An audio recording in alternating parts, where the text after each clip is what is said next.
आ, काय गाड्या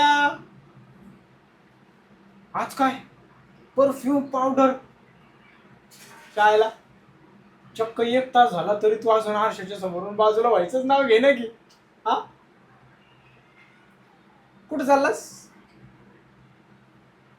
कुठं चाललास आ बरं बरं बाबा राहिलं. मी नाही येत बाबा मी नाही येत. जा तू जा. हा त्या पुरीचं नाव काय म्हणालास. हा ऊर्जा असं असं असं आणि ते म्हातारं गाडीला धडकून खाली पडलं त्याचं नाव काय म्हणालास. आयला तुला त्याचं नावच आठवलं की रे. आणि त्या पुरीचं नाव आठवतंय. चला कमालच आहे की राव. पुरीचं नाव आठवतंय तुला ऊर्जा आणि म्हातारं